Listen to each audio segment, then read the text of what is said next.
안녕하세요. 오늘은 플로우라는 제목으로 공부를 하겠습니다. 제가 왜 공부라 그러느냐면 이 플로우의 부제목이 최적의 경험이라고 명명되어 있는데 뉴욕타임즈는 행복으로 가는 길을 보여주고 있다 해서 우리들이 행복으로 가면 어떻게 되는지를 잘 제시하고 있다고 극찬을 하고 있습니다. 그래서 오늘은 우리가 행복 가는 길을 한번 공부해 보려고 합니다. 이 책은 몰입이라는 제목으로 한국어로 번역된 책도 있고요. 여러 가지 책들이 많이 나와 있습니다. 우선 서절을 소개해 보겠습니다. 이 저자인 칙센트 미하이는 원래 헝가리 태생으로 미국에서 쭉 공부를 해서 미국 시민이 된 사람인데 몰입이라는 단어, 이것이 인명사에서 나올 정도로 몰입의 창시자입니다. 이분은 이제 시카고 대학에서 교수를 하셨고 그 경영학과의 최고봉이라는 피터 드러커 대학원에서 교수를 쭉 하셨고요. 책도 많이 쓰셨지만 최근에는 이제 자택에서 87세의 나이로 서거를 했습니다. 이분의 책은 무려 30여 년간 베스트셀러로 전 세계에서 극찬을 받았기 때문에 이분의 강의는 해설 강의도 많고 이분의 강의도 많고 엄청 많습니다. 그래서 유튜브에 들어가보면 또는 테드에 들어가보면 이분의 강의한 것이 많이 있고요. 그리고 이분의 강의를 해설한 유튜브 강의도 굉장히 많이 있습니다. 이렇게 비슷한 책들도 이후에 많이 나와 있죠. 제가 이제 몇 곳만 이제 골라본 건데도 몰입에 관해서 또는 열심히 노력하면 뭐가 된다는 거에 대한 책들이 많이 나와 있습니다. 그런데 제가 이제 이 책을 왜 공부라 그랬고, 왜 이 책은 다른 책이랑 틀린가? 그것을 한번 살펴보겠습니다. 이 책이 다른 이유는 우선 수많은 개인 면담을 통해서 빅데이터로 만든 사례를 중심으로 해서 만든 굉장히 실증적인 자료를 토대로 만들어졌다 하는 것이 첫째고요. 둘째는 삶의 질을 높이는 방법을 제시합니다. 그럼 삶의 질이 과연 우리가 손에 잡히는 것인가? 이 손에 잡히는지 아닌지를 한번 연구하기 위해서 실증을 통해서 바로 어떤 일에 몰입을 하면 삶의 질이 높아진다 하는 것을 증명해 보였기 때문입니다. 그러니까 몰입을 하면 삶의 질이 높아지고 삶의 질이 높아지면 행복해진다. 이런 공식을 이 사람이 이제 완성을 했습니다. 그러므로 몰입이란 것을 하면 행복해지니까 우리가 몰입을 알아봐야겠죠. 제일 좋은 것은 내가 몰입을 경험하는 겁니다. 그러니까 내가 어떻게 몰입을 하면 행복해질 수 있는지 이것을 이 칙센트 미하이 교수는 보여준 거 있습니다. 그래서 오늘 공부를 해보시면 몰입하는 경험을 모두가 할 수 있다고 저는 자신합니다.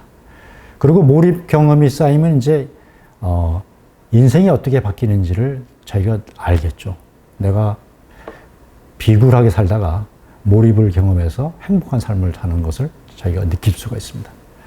그리고 다 이 책을 읽거나 이제 오늘 강의를 듣고 나면 하나뿐인 인생 허투루 살면 안 되겠구나 하는 것을 느끼게 됩니다. 제가 이 강의의 순서는 이렇게 4가지로 제가 정리를 했습니다. 저도 수많은 유튜브 강의와 관련된 해설 책들, 해설 강의를 듣고 내린 결론인데 그것이 이제 원어로 되어 있는 데다가 또 번역만 하다 보니까 내용이 잘 전달되지 않았습니다. 그래서 제가 배치를 했는데 이렇게 4가지 제목으로 배치를 했습니다. 첫째는 우선 행복이 인생의 목적이다 하는 것을 한번 진짜인지, 행복이 진짜 인생의 목적일까 하는 걸 알아보겠습니다. 두 번째는 그러면 행복의 길인 몰입, 이 몰입을 한번 찾아야겠죠. 몰입이 어디 있는 거지? 한번 잡아봐야겠죠. 그죠? 그러니까 몰입을 딱 잡히면 그 다음에는 몰입을 경험해 보는 겁니다. 어떻게 하면 경험할 수 있을까? 경험하는 방법을 알려주겠습니다. 네 번째는 이런 공부를 해본 다음에 과연 불행한 사람들, 이런 사람들도 행복한 삶을 살 수 있는지, 가능한지 이런 걸 한번 사례를 통해서 보겠습니다. 행복이 인생의 목적이라고 생각한다면 그러면 행복이 뭘까요? 인간은 이 세상 무엇보다도 행복을 추구한다고 이미 BC 4세기 2400년 전에 아리스토텔레스가 얘기를 했습니다. 그런데 그때보다 지금 행복해졌습니까? 2400년 후에 지금은 건강, 권력, 아름다움, 지식, 물질적 풍요 엄청나게 늘어났습니다. 그때는 왕들도 지금처럼 고급 화장품 못 발랐지 않습니까? 그죠? 그리고 권력? 지금 일반 국민들이 대통령을 뽑는 권력을 갖고 있지 않습니까? 그죠? 자기 고장에 있는 시장, 군수 마음대로 뽑고 지금 같은 권력을 옛날에는 못 느꼈을 거 아닙니까? 그럼 지금 행복할까요? 건강, 요새 눈에 보이면 건강식품인데 그렇지 않습니까? 그럼 우리는 과거보다 행복해졌다? 그리고 부자가 됐어. 옛날보다는 지금 몇천 배 잘 살습니다. 권력도 엄청 세졌습니다. 근데 더 많은 부자, 더 많은 권력이 있다고 행복할까? 이거에 대해서는 캐슈 마크가 있는 거 아닙니까? 그런데 이 저자는 딱 한 가지를 제시했습니다. 우리가 즐거움을 느끼면 행복하다. 이것을 이제 제시를 했습니다. 내가 즐거우면 행복한 겁니다. 그죠? 그러니까 어떤 경험을 해보시면 되냐면요. 만약 스키를 좋아하시는 분들은 산 정상에서 스키를 타고 내려올 때 그 기분. 저는 스키를 타봤으니 아는데요.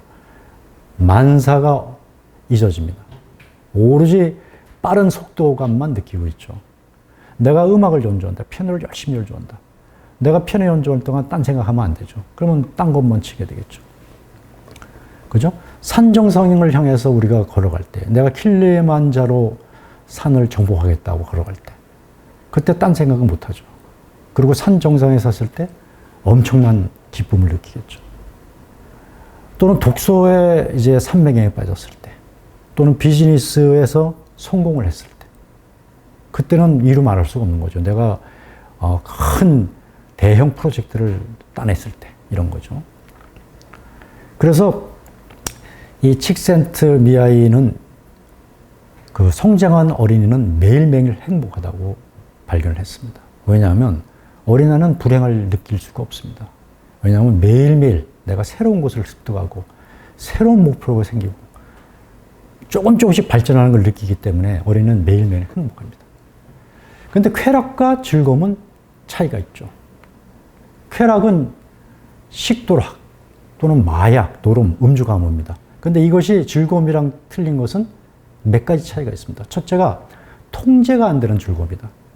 우리가 스키를 타거나 음악을 연주할 때는 통제가 되는 즐거움이죠. 내가 피아노를 연주하겠다는 걸 알고 있습니다.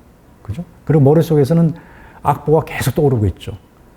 그 다음에 스키를 탈 때는 내가 계속 피드백을 받고 있죠. 앞에 가면 돌이 있다. 돌을 피해서 왼쪽으로 간다. 그 다음에 옆에 언덕이 있다. 그러면 왼쪽으로 살짝 돌아서 간다. 이런 피드백을 계속 받으면서 내가 통제를 하는 겁니다. 안 그러면 그냥 날아가서 사고가 나겠죠.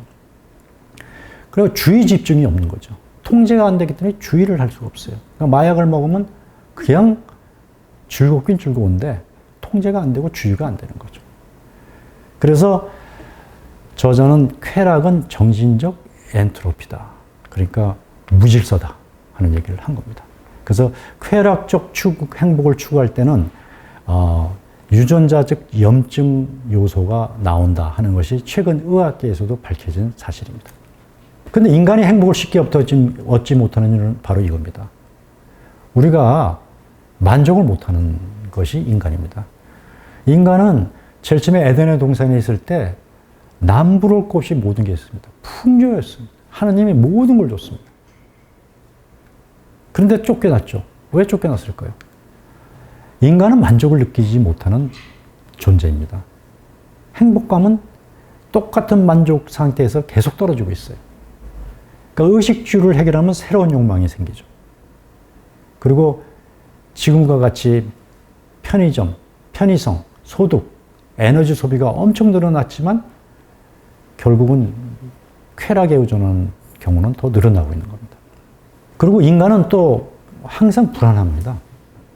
왜냐하면 우주가 우선 무질서하죠. 그 다음에 요새 코로나 때문에 알지만 뭐 이상한 저 바이러스들이 계속 나오고 있죠. 그 다음에 조금 살만하면 홍수 나죠. 대홍수 나죠. 그 다음에 지금 또 빙하기 걱정하고 있지 않습니까? 지구상에는 수없이 이런 그 위험 요인들이 눈앞에 닥쳐오고 있는 겁니다.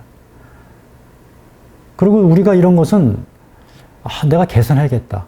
뭐 환경 개선해야겠다 해서 절대로 향상되지 않아요. 그 다음에 문명 좀 먹고 살만하니까 이제 환경 파괴가 또 생겼습니다. 그죠? 오존층이 파괴되고 이래가지고 생존을 또 위험하겠죠.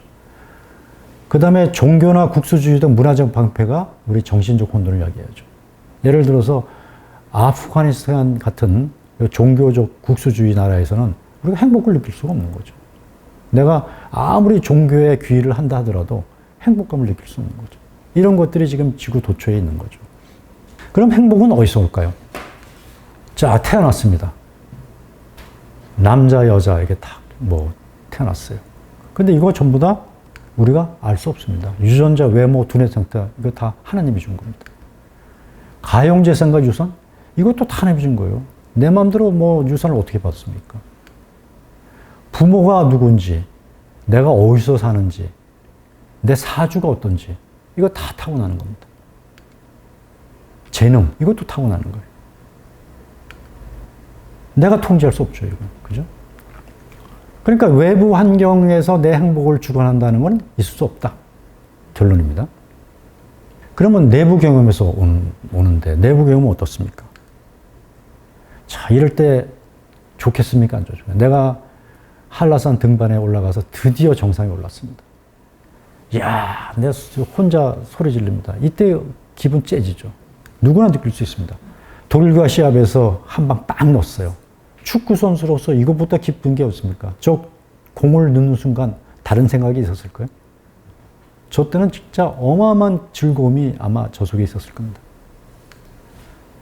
자, 퀸 엘리자베스 콩쿠르 4년 만에 한 번 열린다는 저기에서 첼로로 우승을 했습니다. 저 때 우승을 향한 연주를 지금 하고 있는데 머릿속에서 악보를 그려가면서 그죠? 하고 있는데 저 때 딴 생각이 있었을 거예요. 돈 안 드는 것도 있습니다, 이런 거. 록클라이밍을 해보신 분들은 다 아는데요. 저 절벽 타면 돈 줍니까? 안 줘요. 근데 주말만 되면 저 절벽을 타려고 길을 쓰고 가는 겁니다, 저기. 왜 저렇게 위험한 걸 탈까요? 왜냐하면 저기서 즐거움이 나오니까 저렇게 타는 겁니다. 그러니까 저것은 내가 기쁘기 때문에 하는 거예요. 그러니까 이 모든 사람들은 스스로 행동을 조절할 줄 아는 사람이고요. 두 번째는 내가 주인공이에요. 그러니까 내가 주인공이고 내가 행동을 조절하고 내가 기쁨을 느끼는 이 상태를 최적의 경험이라고 그런 겁니다. 이 최적의 경험을 느끼면 몰입이 되는 거죠. 그래서 미하이 교수는 행복은 우연히 찾아온다고 결론을 내리고 있습니다. 그러니까 개척하지 못한 잠재력과 우리의 정신력을 활용한다면 누구나 행복할 수 있다. 그리고 외부 조건을 통제함으로써 우리는 내부 힘만으로도 행복해질 수 있다. 그랬고요. 이분은 100만 건이 넘는 개별 데이터를 가지고 분석을 했고요. 4만 명이 넘는 사람을 인터뷰를 해서 행복으로 가는 길을 제시를 한 겁니다. 그래서 이분은 3가지 결론을 내렸죠. 첫째는 행복은 마음속에서 키우고 뺏기지 않도록 노력하는 거다. 내가 행복을 내 마음속에서 뺏기는 순간 행복은 날아간다. 이렇게 봤고요. 두 번째는 운이 좋아서 생긴 결과물은 아니다. 그러니까 외부 요인이 아니다 하는 것이고요. 그리고 행복은 인간의 능력으로 찾을 수 있다. 아까 그림에서 본 것처럼 외적인 역경, 장애물을 극복할 때 즐거움은 배가 된다. 이렇게. 그래서 행복으로 하는 과정을 정리를 해보면 바로 있습니다. 내가 록클라임을 한다고 생각할 때 산에 대한 정보를 유입을 합니다. 내 머릿속에. 산은 이렇게 생겼다. 위험 요소가 어디 있다는 걸 압니다. 그럼 나는 저 정상을 4시간 만에 돌파하겠다는 내 목표랑 딱 맞아떨어지죠. 그러면 이제 나는 의심 없이 이제 진격을 하는 겁니다. 그래서 올라가면 즐거운 상태가 되는 거죠. 그런데 너무 지루하다. 이건 뭐 내가 안 해도 충분히 갈 수 있는 거야. 지루하면 안 하겠죠. 즐겁지가 않으니까. 근데 올라가면서 계속 즐겁습니다. 그리고 여기는 돌이 있구나. 여기는 부서지는 돌이 있구나. 어디를 잡아야 되지? 하는 피드백이 계속 옵니다. 장애물이 있는 거죠. 이런 상태가 되면 몰입에 빠지게 됩니다. 몰입에 빠진다는 것은 바로 최적의 경험을 느낀다는 것이고요. 이 최적의 경험을 느낀다는 것은 이제 삶의 질이 향상된다는 거죠. 내가 록클라이밍을 한다고 해서 무슨 삶의 질이 보장됐냐 그러지만 삶의 질이 높아진다는 것을 이제 또 소개해 드리겠습니다. 그래서 다시 이런 경험을 하도록 노력하면 몰입의 경험 횟수가 늘어나겠죠. 계속 즐거움을 느끼는 뇌 구조가 형성이 되면 내가 행복해질 수 있다. 이렇게 본 겁니다. 그래서 다시 정리하면 몰입이란 것은 수동적으로 결정되는 게 아니다 하는 것을 알고요. 삶에서 몰입함을 배우면서 행복함이 늘어나는 상태를 최적의 경험이라 한다. 그런데 최적의 경험은 나의 의식이 질서대로 움직인다. 무질서가 아닌 거죠. 두 번째는 심리적 에너지가 구체적 목표에 집중되어 있다. 내가 엘리베이터 콩쿠르에서 연주를 한다. 내 목표는 우승을 하는 겁니다. 그러면 나의 모든 에너지가 우승을 향해서 잘 연주하는 게 집중이 되는 거죠. 그리고 이때는 다른 것은 잊어버리죠. 시간 개념이 없습니다. 내가 만약 록클라이밍을 할 때 저 꼭대기를 올라가야겠다고 생각하고 올라갈 때는 시간의 흐름을 못 합니다. 도착하고 나면 몇 시간 걸렸다는 것을 이제 아는 거죠. 그래서 이러한 것들이 쭉 모이면 이제 특별한 인간으로 성장한다. 이렇게 알 수 있습니다. 그러면 이제 몰입을 찾아야겠죠. 몰입을 찾으면 이제 우리가 반걸음 다가서는 겁니다. 몰입의 장점은 실패 걱정에서 자유로워지는 거죠. 우리 사람들이 제일 두려워하는 것은 아닙니다. 걱정. 인간들은 모든 걸 걱정하죠. 근데 몰입을 하게 되면 걱정이 없어지는 거예요. 그러니까 예를 들어서 아까 록클라이밍을 하는 사람 떨어질 걸 걱정하면 거기 안 올라갔겠죠. 떨어질 걱정을 안 합니다. 아무리 힘들어도 내가 이걸 이긴다는 생각만 했지 떨어질 걱정을 안 했죠.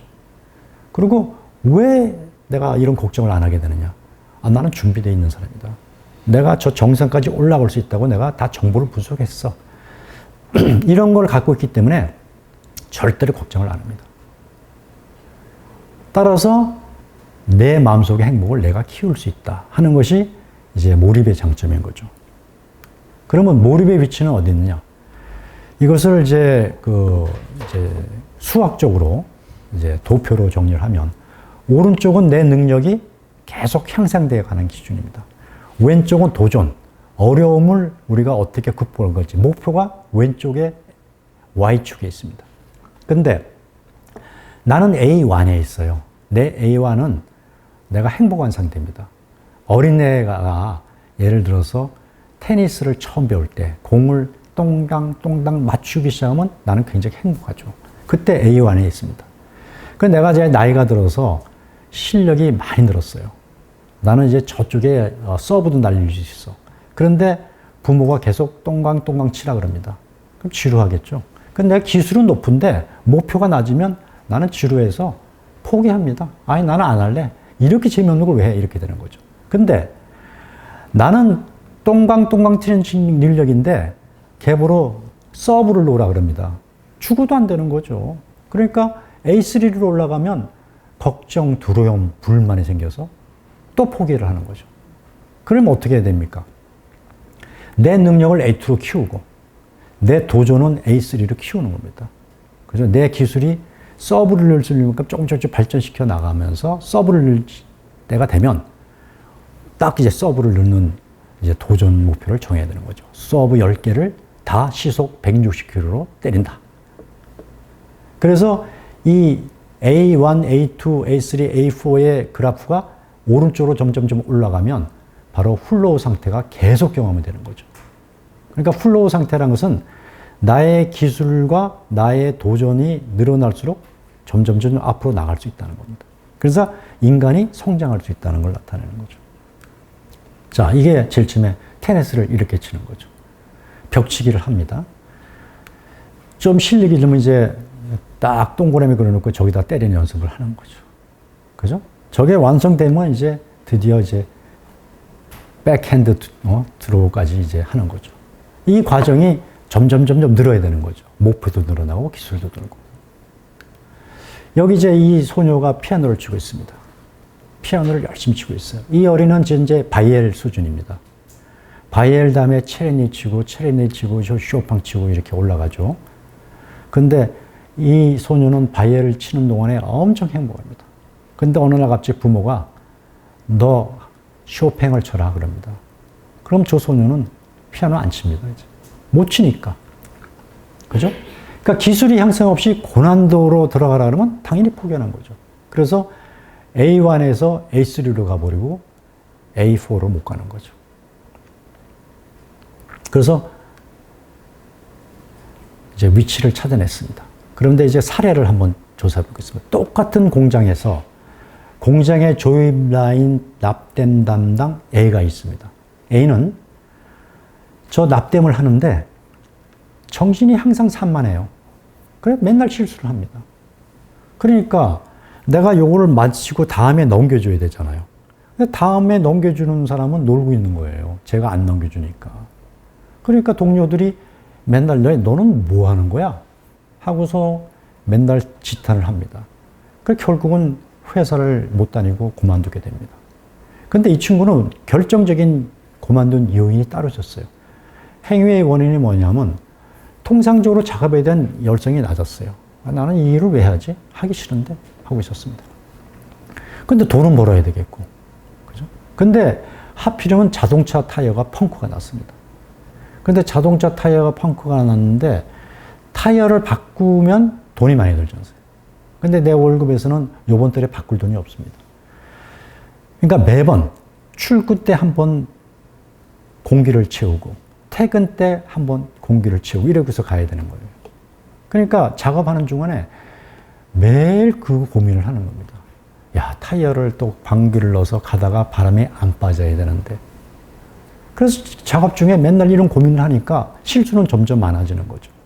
그래서 심리학적으로 통계를 분석해 보니까 타이어 펑크와 이 사람이 회사를 그만둔 거에는 아무 연관성이 없는 거예요. 타이어 펑크 났다고 회사를 그만둔다? 이해가 안 되는 건데 그만둔 거죠. 그래서 심리 상태를 조사를 해봤더니 이 사람은 심리적 무질서 상태입니다. 심리적 엔트로피 상태에 빠진 거죠. 마음먹은 의도를 방해하는 정보가 계속 들어오는 거예요. 마음먹은 정보는 이걸 열심히 해야겠는데 타이어 펑크 정보가 들어온 거죠. 그 고통스럽고 분노하고 불안하고 그 자해의 효율적 기능이 없어졌어요. 그리고 심리적 에너지가 일에 집중이 안 되는 거죠. 그래서 이 사람은 폭망을 한 사람입니다. 근데 똑같은 공장에 B라는 사람이 있습니다. 이 사람은 요거를 하나 하는데 몇 초 걸리는지를 조사했어요. 그랬더니 내가 43초에 하면 다음 사람에 딱 넘겨주면 딱 맞아요. 그죠? 그 43초인데 만약 내가 이거를 시간을 줄이면 더 많이 할 수 있겠죠. 그래서 5년 동안 이 사람은 계속 연구를 했습니다. 그래서 28초로 단축을 했습니다. 그러니까 성공의 원인은 뭐냐? 하루에 600번 반복 업무지만 즐겁게 했습니다. 600번 곱하기 43초면요. 43분을 1시간에 43분을 일해야 되고 하루에 무려 8시간을 일하는 겁니다. 그죠? 430분을 일해야 되는 거죠. 쉬지 않고 일하면. 그럼 430분이면 5시간 반을 쉬지 않고 일하는 겁니다. 그러니까 중간에 휴식 시간 빼고 나면 8시간 일하는 거죠. 근데 이 사람은 기록 단축을 위해서 시간 있을 때마다 연구를 했어요. 아, 이거를 이렇게 놓고 저걸 저렇게 놓으면 또 빨라지는구나.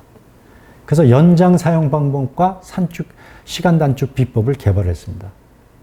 그래서 이 똑같은 B라는 직원의 심리 상태를 이제 분석을 해봤습니다. 그랬더니 자신이 세운 목표치가 있었어요. 나는 오늘 이거를 40초에 달성하겠다는 목표를 저희가 세웠던 겁니다. 그리고 조립시간 개선 실패 시 재도전을 했어요. 아, 오늘 이걸 못 채웠어? 그럼 내가 뭐가 문제인가? 하고 분석을 했습니다. 그리고 쉬는 시간에 TV 보는 일보다 이것이 즐거웠어요. TV 보느니 나는 이거 연구하겠어. 그리고 누구도 단축할 수 없는 최단기로 세우겠다는 챌린지가 있었어요. 그리고 학위를 받아서 고난도 직업을 구하겠다는 꿈이 있었습니다.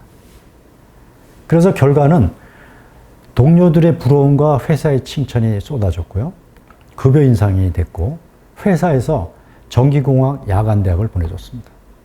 그래서 앞으로 더 나은 이제 몰입 경험을 할 기회를 갖게 된 거죠.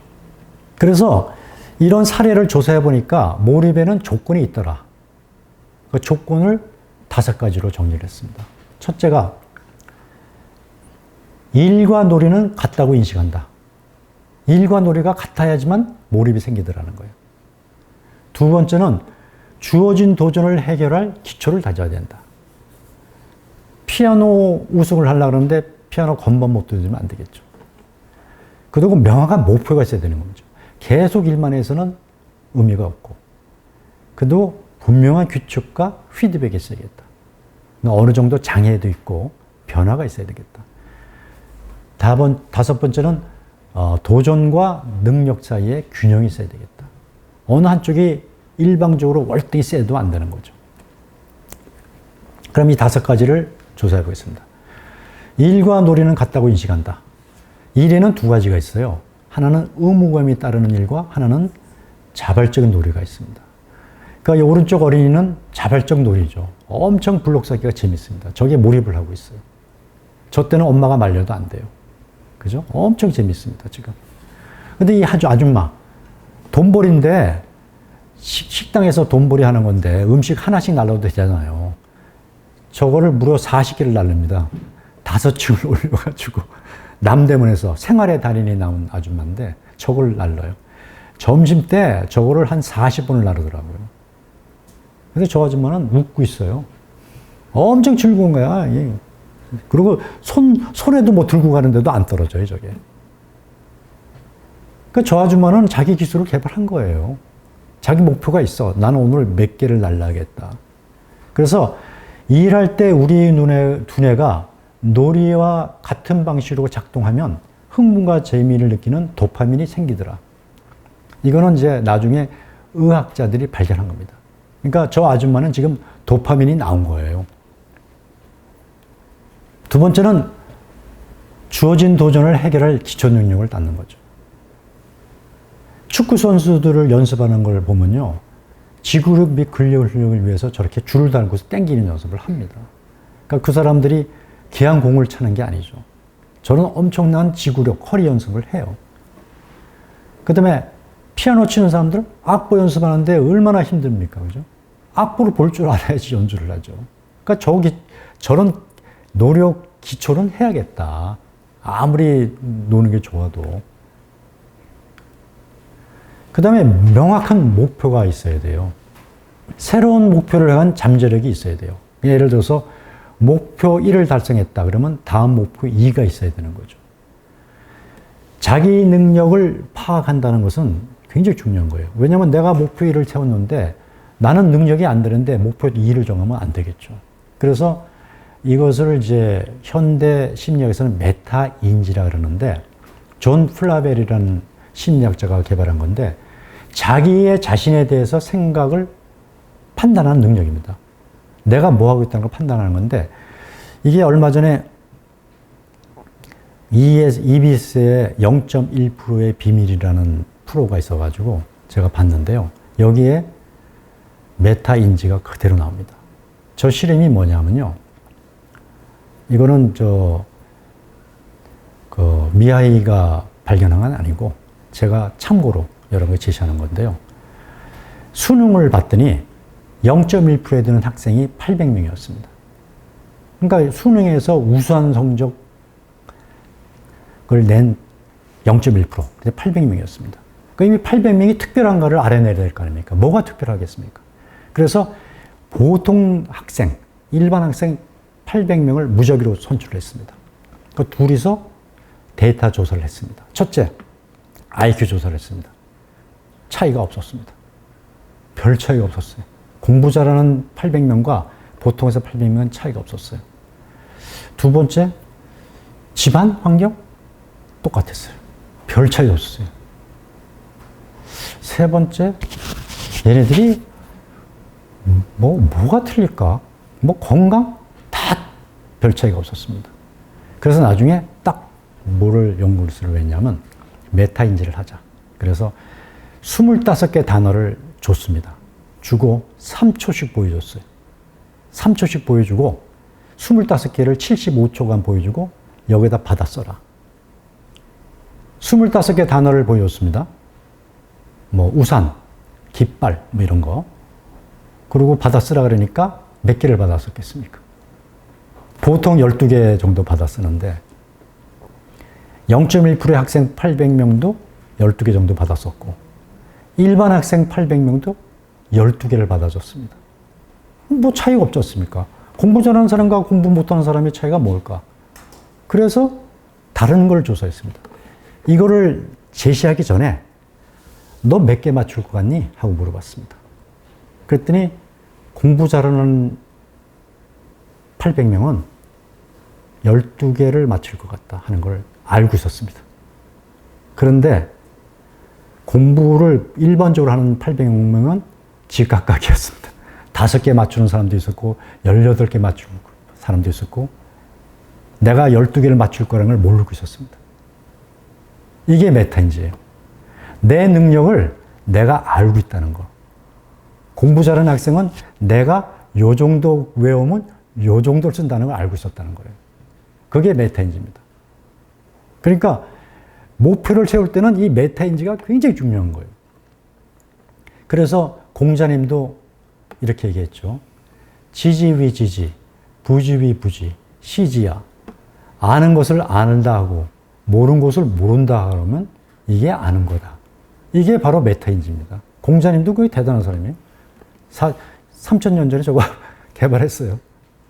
그러니까 구체적이어야 돼, 목표는. 내가 100m 달리기를 한다. 내가 20초에 끊겠다 하는 것을 내가 목표를 정해야 돼요. 그러니까 측정할 수 있어야죠. 그리고 달성 가능할 수 있어요. 나는 지금 22초 달리는데 내가 근육 훈련, 배근육 훈련만 좀 하면 20초 달성할 수 있다. 이런 게 있어야 돼요.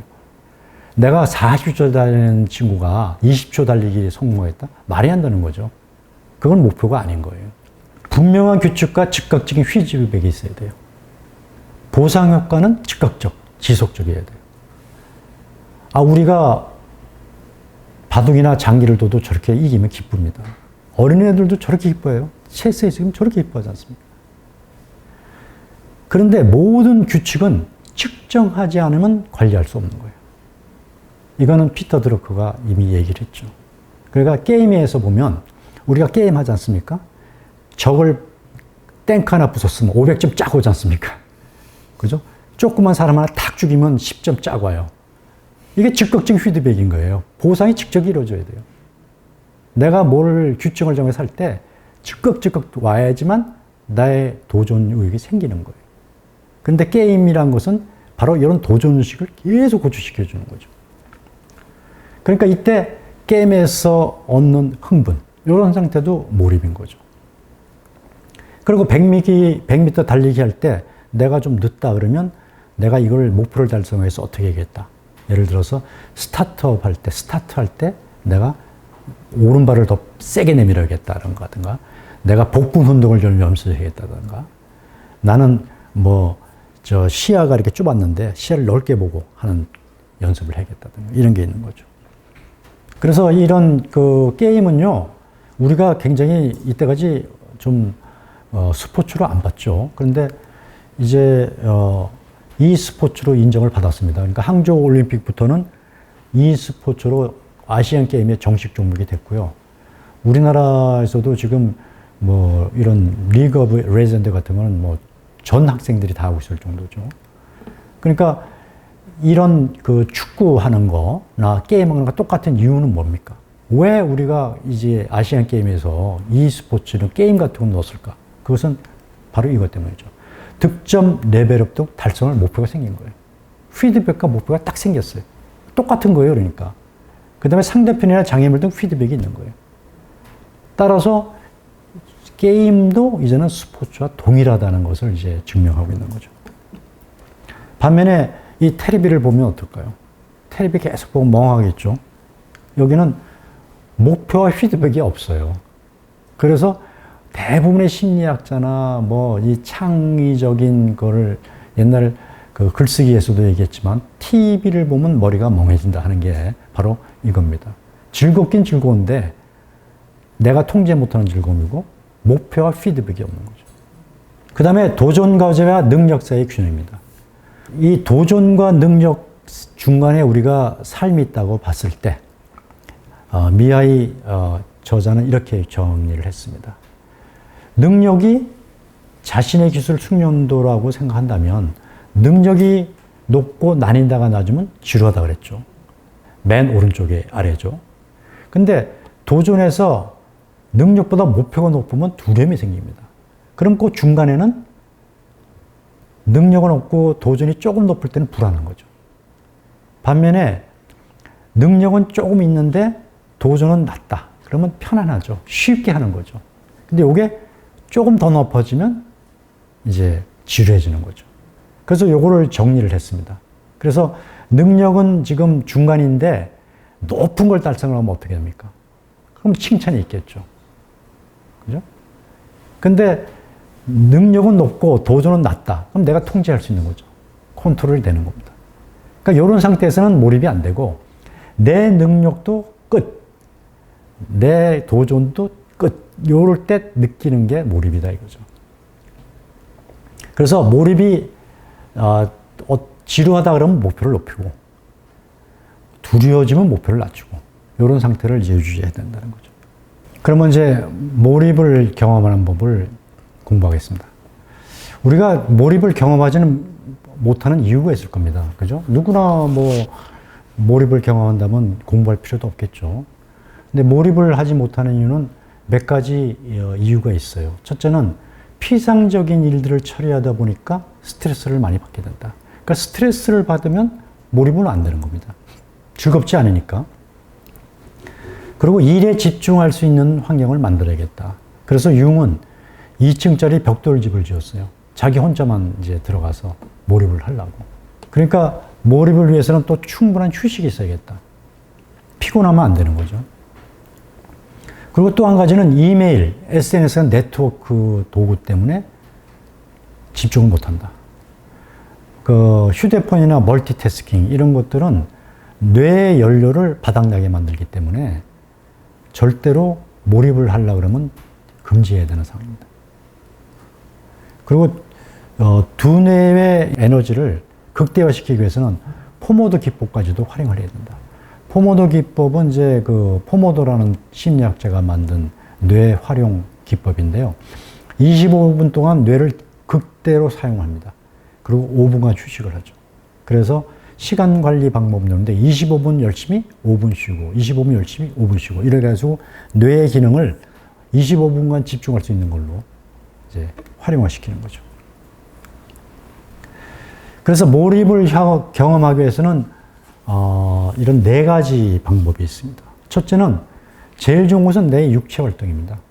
내 눈, 귀, 입, 내 육체, 내 몸으로 느끼는 게 제일 좋겠죠. 두 번째는 내 머리로 느끼는 건데 지적 활동으로 머릿속으로 느끼는 거죠. 이것은 사고 능력에 도전하는 거죠. 세 번째는 일을 열심히 하는 겁니다. 일 속에서 경험하는 방법도 있죠. 아까 저 직원 A, B를 얘기했듯이 일에서 느끼는 방법도 있어요. 또 한 가지는 더불어 있으면 여러 사람들 나랑 뭐랑 같이 더불어 한다. 이런 때 느끼는 겁니다. 이 저자는 TV와 영화 노름은 아주 제일 나쁜 거라고 계속 주장합니다. 즐거움 뒤에 공허함이 났기 때문에 절대로 몰입이 안 된다. 몸을 통해서 얻는 방법인데요. 케벨 교수는 무슨 얘기를 했냐면요. 우리가 아무것도 가지고 있지 않다 하더라도 우리는 우리 몸을 갖고 있다. 그러니까 우리 몸 하나만 해도 어마어마한 재산이라는 것을 강조한 심리학자입니다. 그러니까 내 몸이 중요하다는 걸 알면 자살 같은 건 안 하겠죠. 그러니까 인간의 육체는 수백 가지 기능이 있죠. 더 빠르게, 더 높게, 더 빨리 이런 기능을 갖고 있어요. 그래서 올림픽도 만들어진 거겠죠. 그러니까 우리가 보면 이제 고개사의 몸 동작 같은 거 보면 라스베가스 오쇼 같은 거 보면 그 고개사들이 얼마나 몸이 유연합니까? 그죠? 운동선수는 0.01초를 기록을 갱신하려고 노력하고요. 화가는 그 눈으로 신선한 감각을 느끼기 위해서 계속 붓질을 하죠. 요리사는 또 입의 맛을 느끼기 위해서 계속 개발을 하고. 그래서 이 오감이라는 것도 굉장히 중요한 그 몰입의 기본이 되는 거죠. 그러니까 걷기나 자전거 타기, 등산 등도 몰입을 할 수 있는 조건입니다. 그러니까 이때도 보폭, 속도, 가능한 목표 도달 목표를 정해야 되는 거죠. 두 번째는 이제 지적 활동이죠. 이게 이제 사람들이 가장 많이 하는 건데요. 자, 아인슈타인이 공식을 막 만들고 있습니다. 코페르니쿠스가 지동소를 이제 주장하고 있어요. 온갖 박해를 무릅쓰고. 이 사람들 왜 그랬을까요? 바로 연구의 즐거움이 있기 때문인 겁니다. 그러니까 연구의 즐거움이라는 것은 플로우의 제일 큰 창구입니다. 그러니까 누구도 풀지 못한 수수께끼에 도전하겠다. 이게 굉장한 도전 능력이죠. 그러니까 지적 수수께끼를 풀겠다는 거, 이게 목표고요. 그리고 미국의 최초로 노벨 과학상을 안겨다 준 마이컬스는 월급쟁이 그 회사원이었어요. 그런데 이 사람이 빛의 속도를 발견했습니다. 그러니까 아인슈타인도 개발 못한 빛의 속도를 이 사람은 개발했어요. 속도를 계산했습니다. 그래서 기자가 물었을 거 아닙니까? 아니, 너는 월급쟁이인데 무슨 빛의 속도를 그 연구하고 그러냐 했더니, 즐거우니까. 그래서 답변이 즐거우니까 했다는 거예요. 내가 빛의 속도를 연구하는데 얼마나 즐거운지 아느냐. 그러니까 즐겁지 않으면 절대로 안 되는 거예요. 이 사람은 집에 오면 그거에 몰입했어요. 너무 즐거웠기 때문에. 그래서 플라톤은 처음으로 그 샘물을 마신 자는 지혜의 보고를 발견한 기쁨에 도취한다 해서 몰입을 벌써 얘기를 했습니다. 그러니까 이 마이클슨 같은 사람은 지혜의 샘물을 맛본 거죠. 일반인들이 지적 무관심의 원인은 무엇일까? 또 사례를 조사해 봤습니다. 그랬더니 첫째, 학교 교육이 문제더라. 학교 교육이란 게 교과서, 교사 해서 맨날 외적 요인에 의해서 강제 주는 거예요. 그러니까 학생들이란 것은 외적으로 하라는가 하는 거. 이래가지고는 몰입이 안 되는 거죠. 그 다음에 학업의 목적이 학점, 졸업장, 직장 구하기. 여기에 몰입돼 있어요. 그러니까 내가 몰입할 수 있는 여건이 아닌 거죠. 또 한 가지는 나이가 들어서 직장을 가졌어요. 직장 가진다면 책을 봅니까? 안 보죠. 신문, 사설, TV 해서 뇌가 조종이 되는 거죠. 그러니까 일반인들은 지적 무관심이 생기고 결국은 몰입을 경험하지 못한다. 저자도 독서는 즐거움이 으뜸이라고 했습니다. 독서를 딱 하게 되면 일단 만사가 잊어지는 거죠. 시간 가는 줄 모르죠. 잡념이 없어지는 거죠. 독서 말고도 저런 게 있죠. 바둑, 신선 노름에 도끼자를 썩는 줄 모른다 하는 말이 있을 정도로 저는 바둑 같은 걸 봐도 구경만 해도 즐거움이 빠질 수 있습니다. 그래서 이 독서라는 것을 이제 강조하는 사람들은 음악을 하는 사람들도 교향악 악보만 읽어도 연주가 다 머릿속에서 정리가 된다 그래요. 그러니까 교향악을 딱 들으면 그냥 교향악 소리만 들리는 거지만 내가 악보를 보면서는 모든 공상을 할 수 있는 거죠. 미술도 마찬가지입니다. 미술관에 가서 미술만 보면 그 미술의 신미함만 보는 것이지 그 미술이 가지고 있는 역사적 배경이라든가 문화적 배경은 모르는 거죠. 그러나 책을 보면서 이런 역사적 배경, 이런 문화적 배경이구나 해서 이해력이 훨씬 높아지는 거죠. 그러니까 듣고 보는 육체적 감각과 인식이 결합될 때 몰입은 더 가까워진다 하는 것을 얘기했습니다. 글쓰기도 언제 어디서든 몰입 가능한 거죠. 조앤 롤링의 글쓰기 몰입. 이렇게 엘레판트 하우스에서 저런 융처럼 2층 벽돌집을 안 짓고도 글을 썼습니다. 그래가지고 돈이 없어가지고 노트와 펜만 가지고 저기서 딸 유치원에서 올 때까지 4시간이고 5시간이고 저기서 죽치면서 커피 한 잔 놓고 죽치면서 썼는데 몰입을 한 거죠. 사람의 분비는 카페에서도 가능했다. 그리고 종이 한 장에 자기의 모든 상상력을 집어넣을 수가 있었다. 그리고 몰입하지는 못하는 이유는 이분도 얘기를 했습니다. TV, 잡지, 광고 이런 거에 짜여진 각본에 의해서는 가공된 이미지만 온다. 이분이라고 해서 집에서 텔레비 볼 줄 몰랐겠어요? 애 오는 동안 텔레비 볼 수 있었겠죠. 근데 자기는 상상의 나래를 핀 거죠. 그래서 해리포터의 이 여자는 13번째 방문한 출판사 블룸스버리를 최고의 출판사로 만들어줬고요. 최대 판매책, 인류 역사가 생긴 이후로 가장 많이 판 책을 쓴 여자가 됐습니다. 근데 일 속에서 이제 경험을 하는 게 이제 중요한데, 우리가 이제 일 속에서 살지 않습니까? 문제는 일은 하기 싫은 거예요. 일 좋아하는 사람이 어디 있습니까? 근데 이 이유는 뭐였냐? 창세기 3장 17절에 신라곤이 나옵니다. 하나님이 아담과 이브를 쫓아낼 때 너네들은 이마에서 땀이 나도록 일을 하게 될 것이다 하고 쫓아냈어요. 죽도록 일해라 이 새끼들아 이렇게 얘기한 거죠. 이렇게 쫓아냈지 않습니까? 그죠? 그러니까 사람들의 머릿속에는 일 하기 싫은 거야. 태초부터 그렇게 된 겁니다. 이거 어쩔 수 없는 거예요. 두 번째는 역사적인 거죠. 권력자의 강제적 노동이 있었죠. 피라미드 만들어라, 만리장성 만들어라, 이것들이 툭한 불러냈어요. 그러니까 일은 우리가 역사적으로 볼 때나 하기 싫은 거예요. 그런데 토마스 카일라일은 뭐라느냐? 자신의 일을 찾는 이는 복 있는 자다. 프로이트는 행복의 요소는 일과 사랑이다. 사랑과 일이 없다면 행복하지 않다. 이렇게 본 거죠.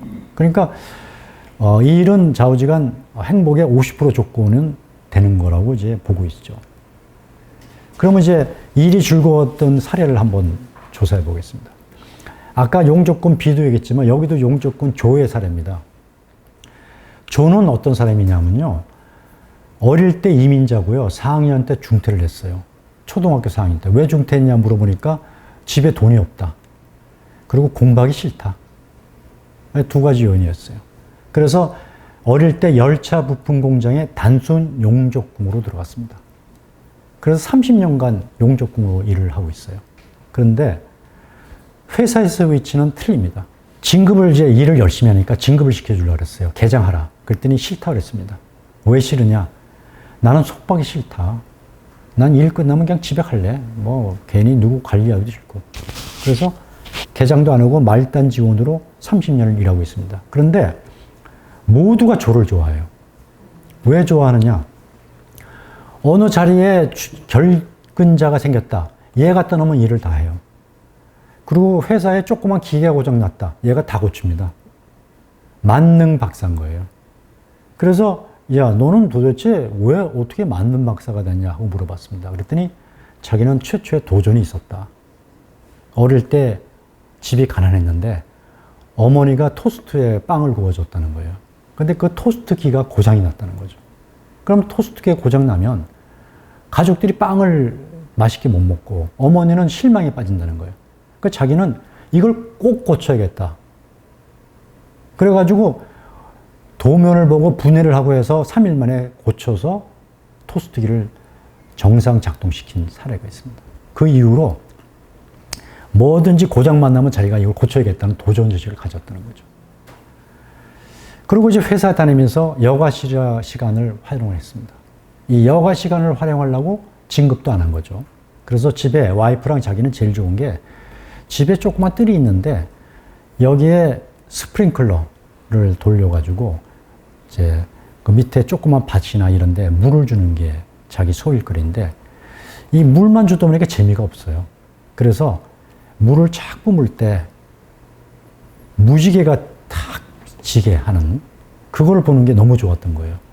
그래서 토요일, 일요일날 물 딱 스프링클러 놓으니까 무지개가 쫙 나타났어요. 그래서 와이프랑 거기서 와인을 한 잔 먹으면서 즐겼는데 월화수목금에는 그 스프링클러를 못 보는 거예요. 그래서 또 연굴연굴 거듭해서 밤에 조명을 달았어요. 조명을 달아서 밤에도 무지개가 비치게끔. 그래서 그걸 만들었고 너무나 좋아한 거예요. 그래서 다른 동료와의 차이를 이제 조사를 했습니다. 그랬더니 다른 동료는 일이 끝나면 맥주집에 가서 맥주 한 잔, 그리고 잡담, 그리고 TV 보기 등으로 여가를 활용을 했습니다. 그래서 여가 시간을 낭비하고 있었지만 자기는 저렇게 여가를 활용한 거죠. 뭘 개발하고 도전을 가지고 있는 거죠. 그래서 저는 항상 새로운 도전을 위해서 여가 시간을 활용했다. 너무 즐거웠던 거예요. 테레비 보는 것보다 저게 즐거웠던 거죠. 그래서 일 속에서 경험한 것을 이 조의 사례에 비춰보면 조는 자기 목적적 일을 했다. 그러니까 일을 단순히 의무적인 일로 본 게 아니라 내 목적적 일로 바꿨다는 거죠.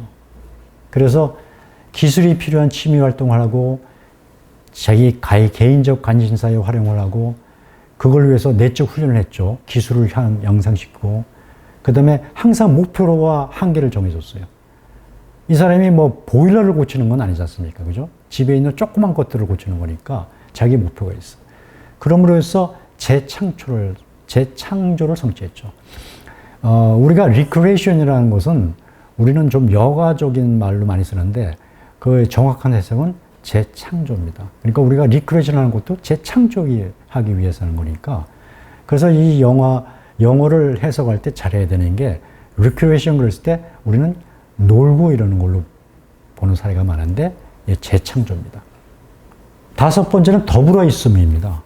더불어 있다는 건 나만 있는 게 아니에요. 근데 더불어 있다는 말을 라틴어로 인터 호미넴 에세라 그러는데 이것은 사람들 사이에 있다.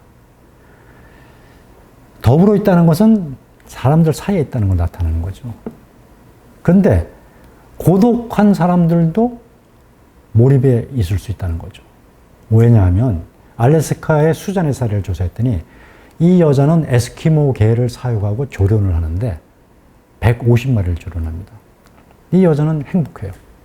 왜냐? 자신이 설정해 놓은 일의 목표가 있어요. 내 150개의 개를 데리고 어떻게 하겠다는 게 일정이 다 되어 있습니다. 그리고 이 큰 사슴과 늑대가 항상 얘네들을 공격해 옵니다. 운반하거나 이럴 때 그 도전을 또 갖고 있었어요.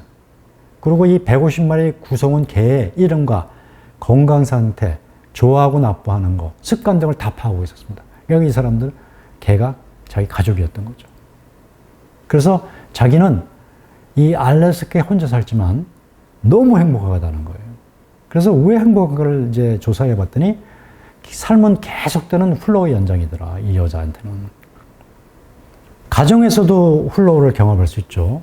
우리가 결혼을 한다 하는 것은 결국은 상대에 대한 집중입니다. 법률적인 속박인 거죠. 그러니까 법률적인 속박인 것은 이제 현대사회 오면서 일부 일처제 만들어지면서 결국은 속박 속에서 어떤 특정 계약을 맺어서 가정이라는 걸 만들었지만 가정에서 왜 플로우를 경험할 수 있느냐? 바로 존재, 가족 구성원의 도전과 목표가 있는 거죠. 예를 들어서 내가 자녀를 가졌다면 장기적 목표는 자녀의 교육, 종교적 가치, 앞으로 집을 늘리는 거 이런 것이 목표가 되겠죠. 단기적 목표는 주말에 온 가족이 뭘 할지를 생각하고 오늘은 이번 달에는 월급 생기면 소파를 새로 사야겠다, 테레비를 사야겠다 이런 게 있겠죠. 그러니까 우리가 가정생활을 한다는 것도 끊임없이 목표를 수정하는 것이다. 그리고 도전과 목표가 있으면 피드백이 있어야 되잖아요. 근데 피드백이 있어요. 가족과 구성원 사이에는 상시 의사소통 채널이 개방되어 있어야 되는데 가족 구성원이 고민을 공유한다는 것이 굉장히 중요한 거죠. 예를 들어서 함께 할 활동을 찾는다는 것도 중요한 게 이 사례에 들어있는 가정은 애가 어릴 때부터 매주 동물원에 가는 것이 중요한 일과였어요. 왜냐하면 어린이들이 너무 동물들을 좋아했어요.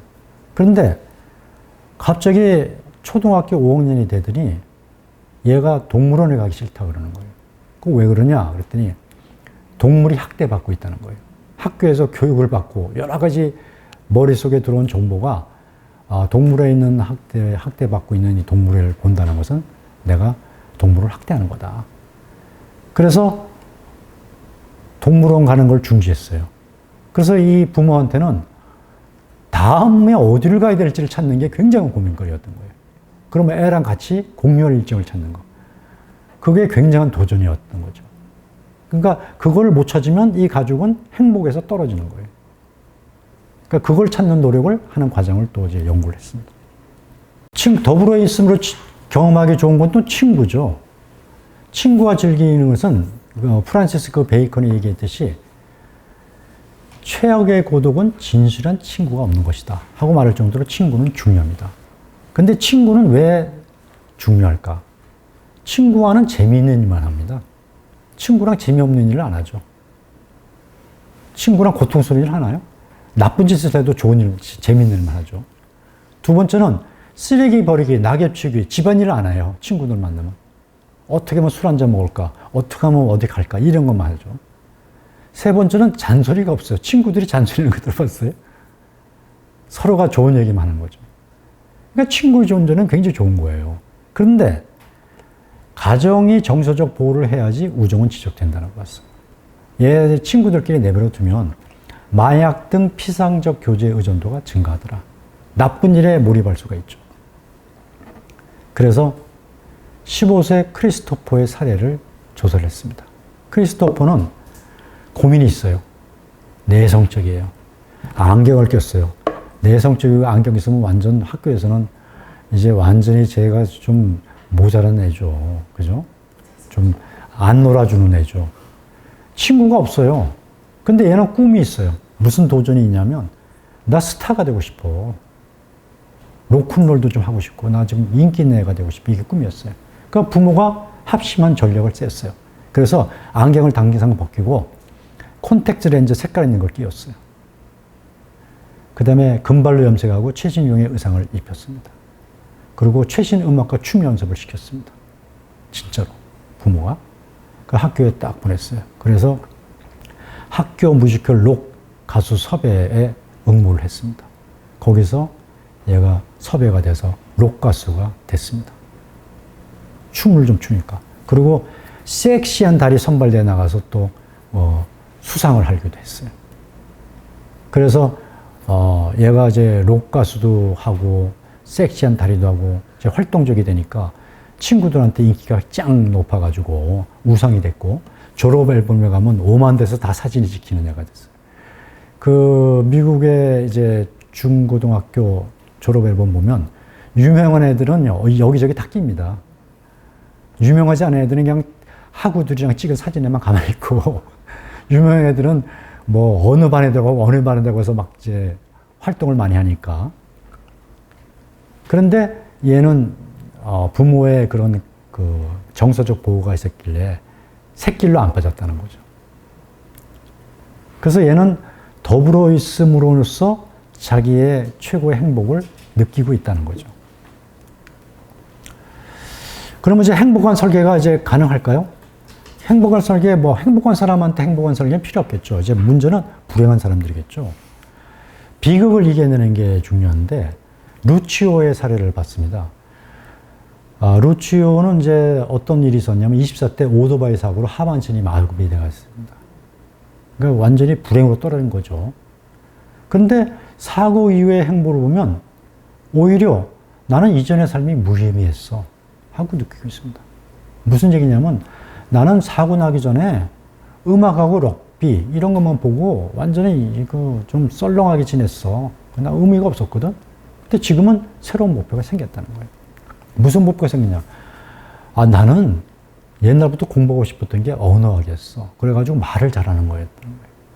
그래서 언어학을 배운 뒤로 컨설턴트로 활동하는데, 자기 상담을 받는 사람들이 기뻐하는 모습을 보고 너무나 즐기는 거예요. 그래서 매일매일 상담을 오는 것을 기다리고 있는 거예요, 이 사람은. 그래서 자기는 지금 어떤 생각을 하느냐 물어봤더니, 나는 하반신 불구가 됐지만 새로 태어난 느낌이다. 나는 매일매일이 즐겁다. 나는 절대로 과거로 돌아가고 싶지 않다. 하는 얘기를 할 정도로 이제 자기의 얘기를 했다는 거고요. 필라의 사례는 여잔데 눈 질환으로 실명을 했습니다. 집이 너무 가난해가지고 병원을 못 갔어요. 그러니까 눈 질환이 생겼는데 실명으로까지 연결이 됐습니다. 실명이 된다면은 새로운 이제 인생이 열리는데 자기는 목적의식 삶을 설계했다고 보는 거예요. 왜냐하면 국가에서 얘를 이제 실명을 됐으니까 인수를 했습니다. 집에서 못 기르니까. 그래가지고 얘를 이제 재활 교육을 시켰어요. 그 재활 교육을 시켜서 콜센터 직원으로 채용을 한 겁니다. 그래서 네가 이제 콜센터 직원이면 상담을 해야 될 거 아닙니까? 그 상담하는 법 이런 걸 다 가르쳐 준 겁니다. 근데 자기는 이 상담을 하면서 자기보다 불행한 사람들이 많다는 걸 느낀 거예요. 자살하겠다는 사람도 상담도 하고. 그래서 자기는 매 상황 대처에 긍지와 보람을 느끼고 자기 쉬는 시간에는 음악이나 이런 자기 여가생활을 즐길 수 있다. 근데 왜 현재가 좋다고 물어보니까 자기는 눈을 실명한 지에 집이 너무 가난해가지고 기억나는 곳은 폭력적이고 빈곤한 가정뿐이 기억에 남는 게 없다는 거예요. 자기는 그런 빈곤한 가정에서 아무리 눈이 있고 건강하면 뭐하냐. 그 가정으로 절대로 돌아가고 싶지 않다는 거예요. 그런데 지금 이 살면 자기의 도전이 있고 매일매일에 더불어 느끼는 어떤 행복에 있다. 그래서 비극을 이기는 사례로 이제 제시를 했습니다. 또는 이제 스트레스를 대처하는 방법이죠. 스트레스가 쌓이면 몰입에 못 간다 그랬죠. 스트레스에 도움을 줄 수 있는 처방은 몇 가지가 있어요. 첫째는 사회적 지원망이죠. 보험이 좋다든가 이런 거는 외적 지원인 거죠. 또는 적절한 심리적 지원, 친구, 이웃 이런 것들이 있으면 또 도움이 되겠죠. 근데 이 두 가지는 다 외적인 지원인 거예요. 근데 내가 스트레스를 이기는 방법, 이것이 이제 소위 말해서 내적 처방인 거죠. 그거를 이제 소개를 했습니다. 그래서 스트레스 대처에 성공한 사람들 사례를 쭉 했는데 몇 가지 소개하면 성공한 여성 경영인 같은 경우는 요즘은 이제 많이 좋아졌지만 저 사람이 글 쓸 때만 해도 1980년대 아니겠습니까? 사례가. 그 성희롱, 성차별 등 부당한 압력을 극복하고 성공한 여성 경영인을 인터뷰를 했더니 자기는 그 스트레스를 어떻게 이겼는지 그것을 몰입이라는 그 행복감을 느끼면서 이겨냈다 하는 것을 얘기를 했습니다. 그리고 19세기의 헝가리 내과 의사는 논문을 발표합니다.